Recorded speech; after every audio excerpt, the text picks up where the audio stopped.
Okay, let's mute the music here for a second, and we will do just a quick rundown on everything that's involved in this build. So we will start with the easy stuff. We'll start with attributes. This is 100% ferocity because we're going crit base. Attack speed does not help turrets, so we don't really care about anything else. We don't really need a whole lot of ailment score. 10% is just fine for what we do. Not a big deal. So our skills, important here. Aether jump is how we generate rage. So you want to increase the teleport range. You want to apply stasis, because this actually applies an ailment, an additional ailment, which increases your damage. So at beginning and end is always good. None of these other ones are really good, so just ignore all of them. And then cast multiple times. Absolutely necessary. The more it increases cost, the better it is, the easier it is to maintain your turrets and warpath. So you go faster. Then we got turrets. Turrets, we got auto turn, just because it's amazing. 2 turrets, shoot twice as fast, and increase damage. You could probably... This one I found didn't really work very well, so I don't really use it. And turret duration is not really necessary because we're constantly laying them. Let's see here. I have this on here. We don't really need it, but because everything dies and I don't usually have a chance to use it. But if you want to apply more dots, more ailments, throw this up as lightning. More likely to put ailments and then to travel through and pierce stuff. Not a big deal either way though on that one. Warpath. We do want this one. It doesn't really matter. And I guess you could... This one really doesn't matter at all. You can stun at the end and damage dealing shockwave at the end of the charge are both good. The damage that's left behind leaves hit ticks for like 4k, which is not that big a deal. But this is the big one. Can hold to prolong the skill, so you can just travel with it. And that's really what it's there for, is the travel. It's also really good for popping those big groups of little guys. And it'll hit for like 40k, so it's pretty good. And then we just increase the damage because... yeah,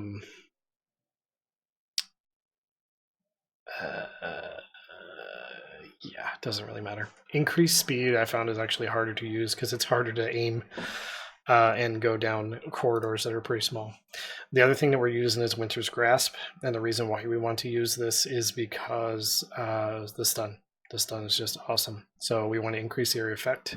It'll actually do a pretty good amount of damage to those little itty bitty guys. You want to reduce the duration because without it, we're sitting at 3.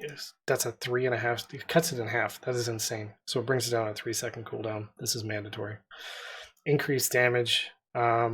You could do this one. It increases either of these would work. Increase freeze duration or increase or leaving stuff on the ground because it slows things. But I like the damage, so it's a considerable amount of damage. It's not a whole lot, but this is the other big one. Winter's Grasp is cast at the center of your cursor, so you can actually aim ahead of you into an area you're going to go and freeze a bunch of targets and then roll past them. So you're not worried about getting hit by them. This is huge. That's all the skills. So let's move on to the gear. My gear I have made in 2 days, 2.5 days. So this is by no means optimized. I got 1 really lucky piece on here, 2 really lucky pieces. These 2 are really good. But other than that, the rest of it is pretty easy to find pretty quickly, especially with this build, because you can clear shit crazy fast. This is one that you're going to have to get out of doing the Wrath of Saracels, because it has that modifier 7%. It actually goes 5 to 9% damage per 10 points of unspent or 100 points of unspent rage. It's really good. It's a lot of damage. This one here as well on the chest piece. Those 2 are mandatory. It's a lot of damage, so the sooner you can get these, the better. Material damage is good. Ferocity, flat stats are good. Rage and willpower reduction cost on either of these are all good. Got pretty lucky with this as well. Omnistar If you can get one with a socket, that's great. Crit damage, multiple attack rolls. Pierce is really, really good for this build. So those are all decent. Same thing on the rings. So socket, damage slots. Crit damage is better than material damage. That'd be the only thing that would make this one better. And then pierce. And then you can also have this modifier here. The attacks 11% damage from your spellcast, but I haven't really noticed a huge difference on it. So in my case, a double attacks and crit damage would be a lot better. Same thing here. Pierce is really good, and the more places you get pierce, the more targets you pierce. This item here is for any attack-based build. It's going to be mandatory in the future. High stats, material damage, and it's the only gear slotted item that has physical or any type of damage to attacks, so it's amazing because the way that flat damage scales in this game. This is a good slot to have transfer reduction, which is pretty necessary for this build, so stack as much of it as you can. I may actually swap out this all attributes to be the gem to be cyanite to give you transfer speed, just to help out a little bit more to get this bouncing back and forth a little quicker. Down here doesn't really matter. Stats. If you can find one with material damage, that's great. Stats, material damage, rage and willpower. All good. On your weapons. These are pretty generic. The only way that I can make this one better here would be to have, instead of that Bulwark of the Dawn, have another damage roll. But you want really high damage rolls, 3 sockets, crit damage, all good. Crit chance is always good, and then material damage would be better.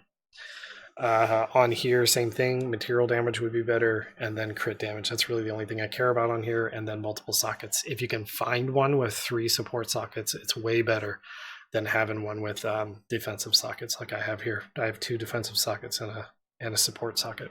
So that's the gear. Getting into the tree here, we tried to maximize the amount of multipliers that we're using. So yes, we basically will start on this side. This is not really a leveling build. This is kind of a at least a level 20 kind of build, but you can get there if you need to. It's not that big of a deal. These first couple nodes are additive, so they're not really that big of a deal. You could go over here and it wouldn't be that big of a difference in DPS. These 2 can't be passed up. Attack damage. Anytime it says attack damage on there, it is multiplier. So these are amazing. Coming up into here, we want to get up to this node, Immortal Offering, as fast as possible. Don't care if it's got spell damage. Don't really care. We want to get here. This basically is a 75% increase in your damage multiplier. So because you should have 3 ailments stacking at all times. This mod right here allows you to stack multiple types of ailments at the same time. So this is just helpful. I tried it without and it doesn't really feel good, and you lose a lot of damage because of it. So just trust me, it's also got some flat stat on the way, so it's really good. Then we're going to shoot across. We get some health nodes. I tried also going through here, and it doesn't really make any difference as far as the points spent. So here we get 2 nodes of health versus 2 nodes of spell damage. Or 2, yeah, you can go here as well. Totally up to you. Why? Thank you for the follow. More attack damage. These are all multipliers, so it's a no-brainer to go up through here. These are additive, so I could probably find a better place for these 3 nodes, but I haven't found one yet. So I haven't also looked too hard. But all these follows coming in. I may find a new place for these because these are all additive as well. Maybe same thing with material damage. That's additive, so that wouldn't be a good exchange, but we'll get into that later. Crit damage, crit damage, crit damage, crit damage, crit chance, crit damage, and attack. These nodes are ridiculously good. Same thing over here. Attack damage, crit damage, and flat stat. These are just a no-brainer section. So this build will be able to adapt at any moment to be able to push further out into these outer rings at multiple spots, here, here, and 1 or 2 spots from being able to move up here. So we have plenty of options to be able to grow as the passive tree grows, which is nice. That is the majority of the build. So I've done some testing, and I've seen that if you do Wrath of Ceracel here at +4, you are not going to get very much good gear, just in general, versus rank 5. So if you do rank 5 versus rank 4, you will almost always get an orange or purple from the final turn, from either the box or from the thing. So we'll just do one right now because it only takes a minute. So we'll roll one of these up. I don't really care about taking damage because I don't usually get hit, and if I do, I'm dead anyway. Rage generation on hit, I don't have any, so I don't care. Any of these explosion ones are terrific. Explosion, willpower gain, don't really care. Let's lure the untainted so we can get some good items here and go in. This is a vet 6, so you're going to want to spam your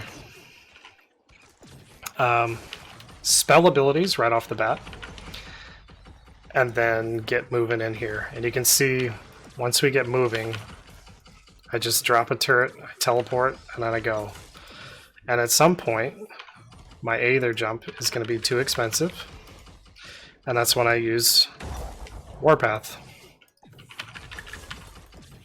So I use Warpath again.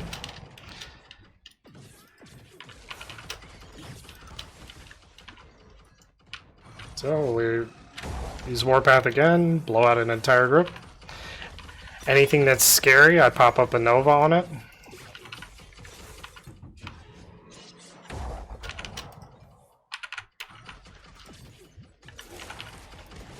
Or any big groups like these are really good to do Nova against.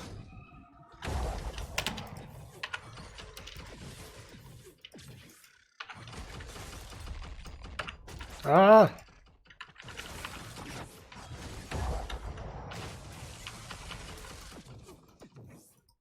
And then from here, you just freeze them, and they're stun locked to death. Unless it's the boss. That would have been bad had I died there. And we look here. Boom. 1 minute, 24 seconds at Veteran 6. We didn't get a thing off of here, but we'll check these real fast. Terrible. Terrible items. But we should get... And just because I said it would drop all the time, it's not going to drop in here. But it drops most of the time. You'll get an orange or a purple.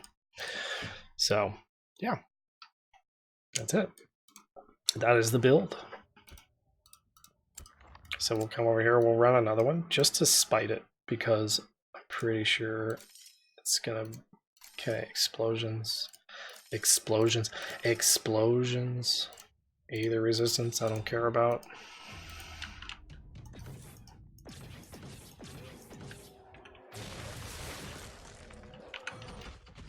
Okay, there we go. Now we got a good base of rage. Why? Thank you for the follow there. Ah, that sounds cool. Where are all the mobs in this place?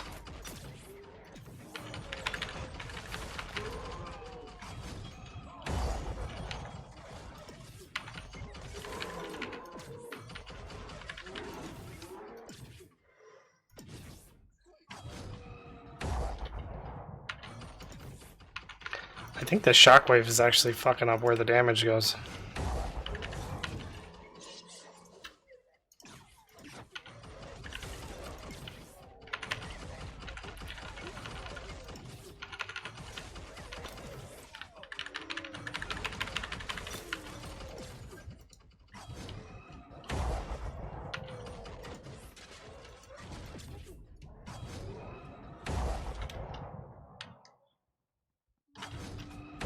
Damn it.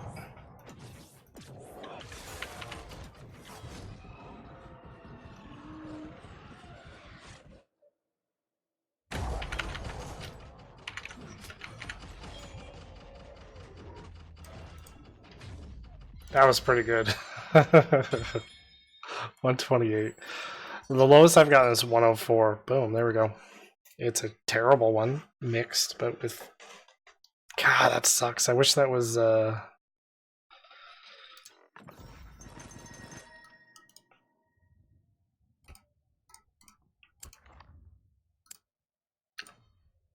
So, chase by explosions, biome, occult resistance, because who cares? Explosions? Explosions! This is the most fun one. This is the most fun setup to go through. And let me say thank you first. Rocky Basin, Huts, and Big Duck Sun Quack. Thank you for the follows. Appreciate that. Oh god, this map.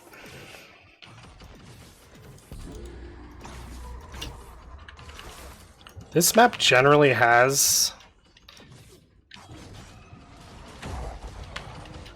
absolute terrible mobs in it.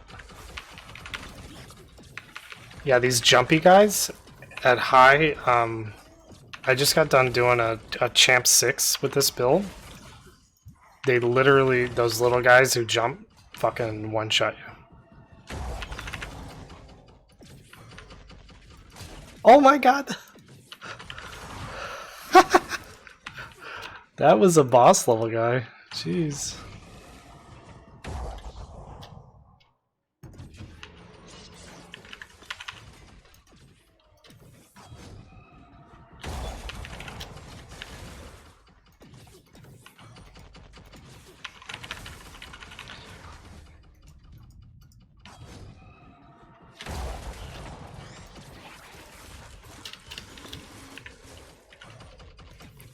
At this level for this speed stuff, you don't die very much unless you get blasted by like a group like that.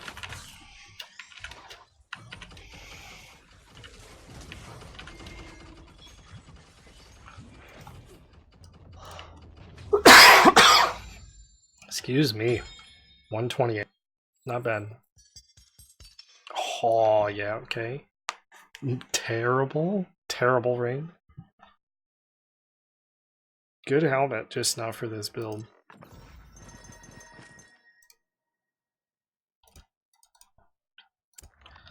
Alright, now the other thing you can do is you can come in here and you can actually set up these modifiers here, like this, and they're going to give us all the kill ones. Almost all of them, damn. And then just not do the untainted, and it'll basically be a regular rift with more MF.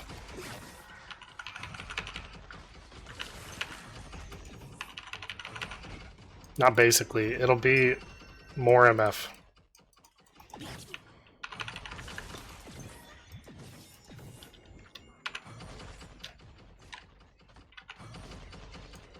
It's not usually this much MF.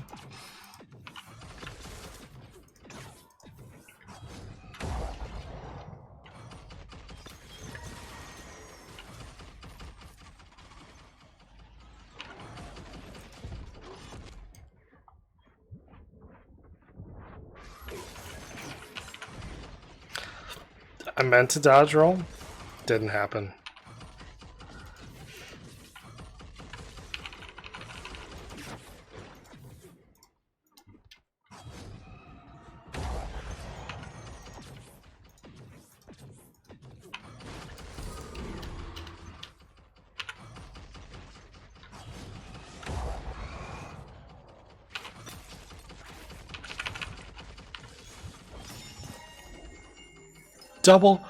Double the apex. Double the apex. Did you see this? Double the apex. What the fuck is that shit? Double the apex. That is so fucking bad. I wish that was double. Will the game have other online players you can play with? And like bosses? Yes. So right now, they're getting the servers ready for releasing the game here next week. So they're offline. But next week, starting the 13th, those online servers will be available. 4 people per map. You can group with friends. If you don't know anybody in the game, you can random join with people. That's not a big deal either.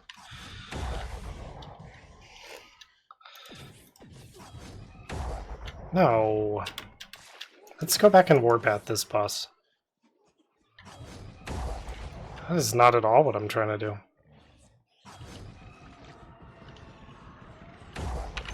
That is, though.